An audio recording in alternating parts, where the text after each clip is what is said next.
आप लोग बड़ी चालाक हो, वादा करके भूल जाते हो। रोज रोज बीजेपी वाले झूठ बोलोगे तो जनता रूठ जाएगी तो हाथ मलोगे। गुल कहता है चमन बदल गया, चमन कहता है आसमां बदल गई, लेकिन आसमां कहता है कुछ नहीं बदला है, लाश वही है, सिर्फ कफन बदल गया है। क्या पूछते हो कि 2000 पहले से क्या था बिहार का हाल? उस समय लगता है अंधों के शहर में लोग आईना बेचा करते थे। आपने जो मुझे बोलने का मौका दिया, इसके लिए मैं सभापति महोदय का आभार व्यक्त करती हूं। और ये जो बजट पर बोलने का मुझे मौका मिला, ये बजट ऐसा है जिस बजट को सिर्फ और सिर्फ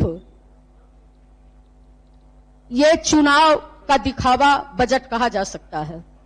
क्योंकि गुल कहता है चमन बदल गया, गुल कहता है चमन बदल गया, चमन कहता है आसमां बदल गई, लेकिन आसमां कहता है कुछ नहीं बदला है, लाश वही है, सिर्फ कफन बदल गया है।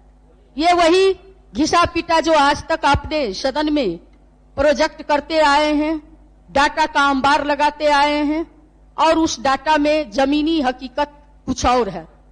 महोदय, नेशन हेल्थ सर्वे के रिपोर्ट के अनुसार आज भी 65% महिला इस बिहार में एनीमिया रोग से ग्रसित है। यहाँ बच्चे कुपोषण के शिकार हैं। महोदय, इस बजट में इस पर कुछ नहीं बोला गया है। राष्ट्रीय परिवार स्वास्थ्य सर्वे रिपोर्ट के अनुसार 63% महिला और 69% बच्चे आज भी कुपोषण के शिकार हैं। 42% जो बच्चे हैं वो बच्चे कुपोषण के शिकार होने के नाते उसकी हाइट नहीं है, वो ठिगना हो रहे हैं। पूरे देश में जितनी बेरोजगारी है महोदय, उस बेरोजगारी का 47.6 केवल बिहार में है। और अगर देखिएगा आंकड़ा शहर तो शहर, देहाती क्षेत्र में जो ग्रामीण क्षेत्र है वहां 83% युवा ग्रामीण क्षेत्र में बेरोजगार है। इस बजट में उन पढ़े लिखे युवाओं के लिए जो बेरोजगार हैं, जिनको आप नौकरी नहीं दे पाए हैं, कम से कम आप बेरोजगारी भत्ता देते, जिसकी चर्चा इस बजट में महोदय नहीं किया गया है। महोदय, बजट में जनधन योजना की बात कही गई, जिसमें 31.94 लाख खातों में 2,02,130 करोड़ रुपया जमा है। अच्छी बात है, लेकिन महोदय, जिस उद्देश्य से जनधन योजना के तहत खाता खुलवाया गया, लोग टकटकी निगाह से देख रहे हैं कि विदेश से काला धन कब आएगा और 15-15 लाख उनके खातों पर जाएगा। इनकी चर्चा इस बजट में नहीं है, जो होनी चाहिए थी। महोदय, स्मार्ट मीटर की चर्चा खूब हुई, लेकिन बिहार जैसे गरीब राज्य के गरीबी रेखा से कम नीचे रहने वाले लोगों को, यानी कि एपीएल नहीं सही मगर बीपीएल वाले लोगों को कम से कम सरकार को 200 यूनिट बिजली फ्री की व्यवस्था करनी चाहिए थी, जो इस बजट के द्वारा नहीं किया गया। महोदय, बिहार में खाद्यान्न प्रसंस्करण नीति 2025 लाने की बात किए गए किसानों की आय में वृद्धि के लिए, लेकिन 20 साल में आज चुनाव को देखते हुए किसानों की आय की वृद्धि की इन्हें चिंता दिखाई दे रही है, लेकिन 20 साल में इन्हें किसानों के आय की वृद्धि की कोई चिंता नहीं हुई है। महोदय, अडानी का 300 करोड़ का ऋण माफ हो जाता है, लेकिन बिहार कृषि प्रधान राज्य है। महोदय, उसके बाद भी किसानों का केसीसी ऋण, जिसमें कोरोना के कारण किसानों की हालत बद से बदतर हो गई। महोदय, कितनों का घर उजड़ गया, लेकिन पत्थर दिल सरकार अपने पुलिस को किसानों के घर सुबह शाम भेज के जेल तो भेजते ही हैं। किसान अगर घर पर नहीं मिलते हैं तो उनकी बहू बेटियों को के साथ गाली गलौज की जाती है। महोदय, सरकार द्वारा समय न तो बीज का प्रबंधन है इस बजट के द्वारा, ना तो बिजली की प्रबंधन है, न खाद की प्रबंधन है, न समय सिंचाई का प्रबंधन है।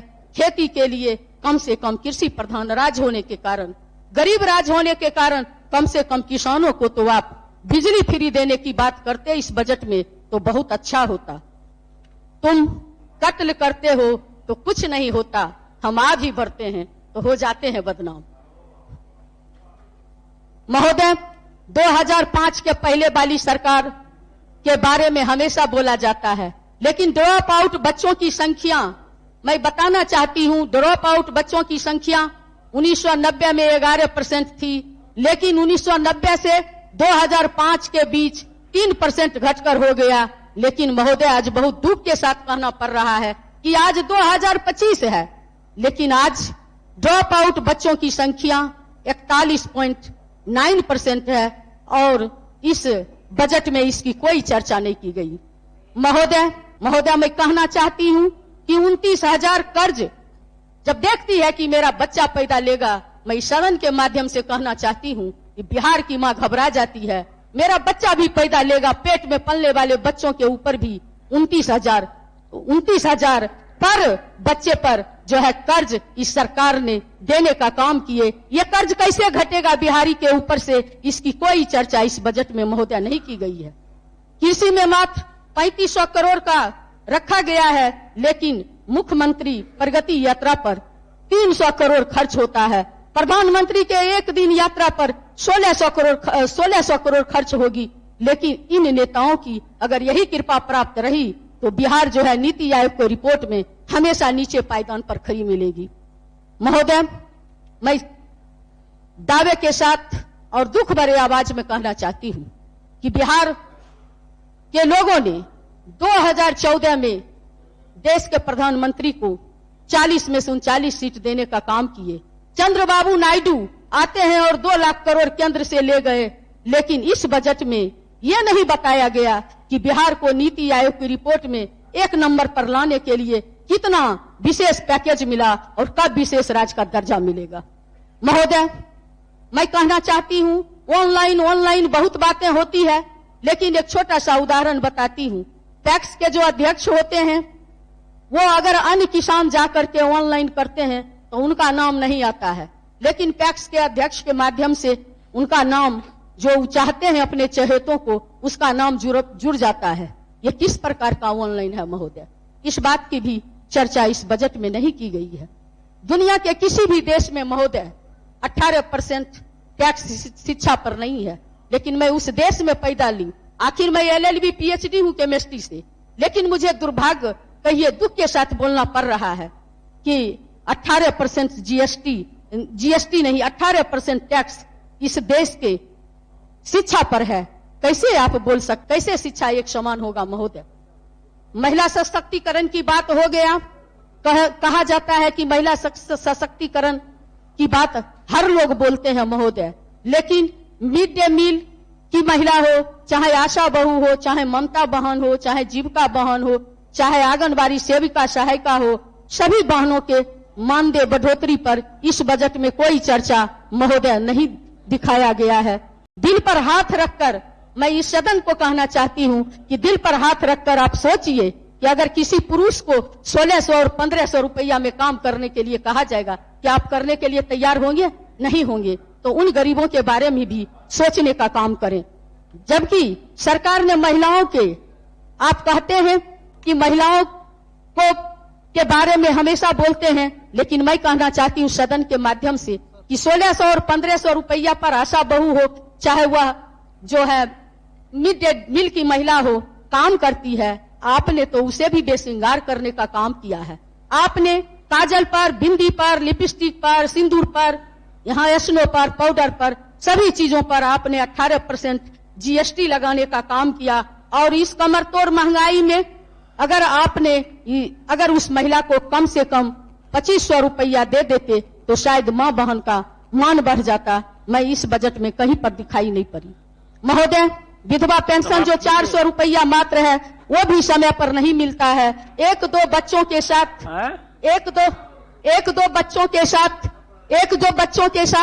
अगर उसके पति मर गए तो उस विधवा को जीना पड़ता है। या भारत पुरुष प्रधान देश है, जहां अगर पत्नी मर जाती है तो पति खुलेआम शादी कर लेते हैं, लेकिन अगर किसी पत्नी की अगर पति मर जाते हैं तो वो बच्चों को बारिश बन करके कमर तोड़ महंगाई में भी जीने पर मजबूर होती है। अगर आप उस विधवा के लिए भी अगर 400 के जगह 1500 रुपया कर दिए होते तो शायद बहुत अच्छा होता, लेकिन इस बजट में ऐसा कुछ नहीं किया गया, क्योंकि सरकार एक विधवा पर भी तरस खाने का काम जरूरी नहीं समझे। महोदय, मैं कहना चाहती हूं कि चाहे वह वृद्धा पेंशन हो या दिव्यांग पेंशन हो, जो 400 रुपया है उसको भी शायद अगर इस बजट के माध्यम से 1500 करते तो शायद बहुत अच्छा होता। इसलिए मैं कहना चाहती हूं खास करके इस सदन के माध्यम से कि इस बजट में जो बेगूसराय में 2300 एकड़ भूमि किसानों का है, जो उसका खतियानी जमीन है, पुश्त दर पुश्त चलते आ रहा है, लेकिन सरकार के द्वारा 1913 में ही उस पर रोक लगा दी गई और उस भूमि को ना तो वो किसान बेच सकते हैं, ना वो कोई खरीदता है और ना उसका सर्वे में लिया गया है। इस पर बात होनी चाहिए थी। जहां पर विश्व पक्षी विहार जो है वो कांवर झील है, लेकिन वहां के किसान त्राहिमाम है। सरकार को इस पर भी उन लाचार किसानों पर सोचना चाहिए, जो इस बजट में नहीं बताया गया है। अंत में मैं कहना चाहती हूं गेस्ट प्रोफेसर के बारे में, जो आज गर्दनी बाग में धरना पर बैठे हुए हैं। महोदय, आपके यूजीसी के रिपोर्ट के अनुसार ही जो यूजीसी का नॉर्म्स और कंडीशन है, उसी के अनुसार आपने गेस्ट फैकल्टी की बहाली, गेस्ट प्रोफेसर की बहाली किए, लेकिन 4 समाप्त किया नहीं महोदय, हो गया बस। सब लोग तो 20-20 मिनट बोले हैं सर, बस मैं खत्म करती हूँ। और किया गया और नहीं, बहुत लोग बोले महोदय, मेरा भी खत्म होने ही वाला है, बस 2-3 मिनट महोदय।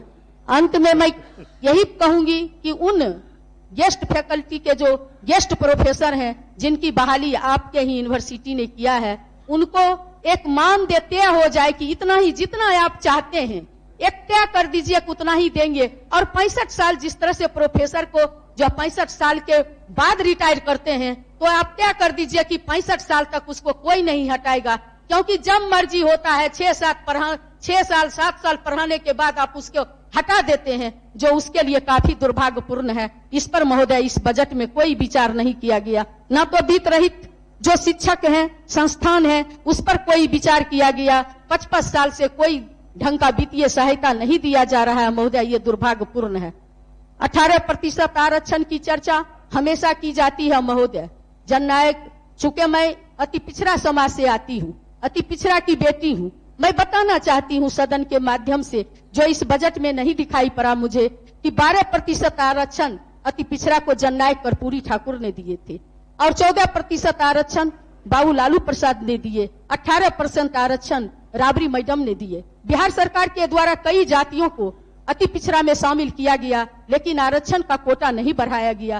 तेजस्वी प्रसाद यादव जी के नेतृत्व में जब जातिगत जनगणना हुआ तो बहुजनों के लिए 65% आरक्षण, और मुख्यमंत्री जी भी थे, मैं नहीं कह रही हूँ, हमारे आदरणीय मुख्यमंत्री जी के नेतृत्व में ही वो पीछे ही रहे, चूंकि उप मुख्यमंत्री थे तो पीछे ही रहेंगे, आगे कैसे हो सकते मुख्यमंत्री से। मैं कहना चाहती हूँ कि 65% आरक्षण बहुजनों का, 10% आरक्षण प्रगतिशील समाज का, और टोटल आरक्षण मिलाकर के 75% केंद्र सरकार को भेजा गया, जिसको नमी अनुसूची में शामिल करना था। उस पर भी कोई चर्चा नहीं की गई। और मैं चाहूंगी सर कि जो आपने हमेशा बोलते हैं जीडीपी ग्रोथ रेट, कहते हैं कि 10% से भी ज्यादा हो गया, लेकिन आज भी अगर जातिगत जनगणना जो बिहार में हुई है पूरे देश में होना चाहिए, और उसमें जो है 94 लाख ऐसे परिवार हैं जो आज भी 6,000 रुपया प्रति माह पर जीने पे मजबूर हैं। और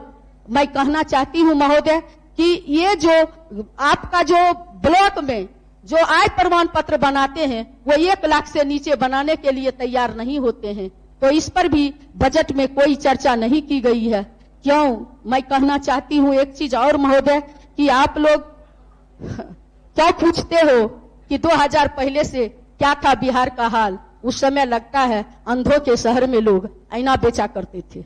आप लोग, मैं एक गाना के द्वारा अपनी बात को खत्म करना चाहती हूँ कि आप लोग बड़ी चालाक हो, आप लोग बड़ी चालाक हो, वादा करके भूल जाते हो, रोज रोज बीजेपी वाले झूठ बोलोगे तो जनता रूठ जाएगी तो हाथ मलोगे। इसी के साथ सदन और महोदय को बहुत बहुत शुक्रिया अदा करती हूँ, आभार व्यक्त करती हूँ।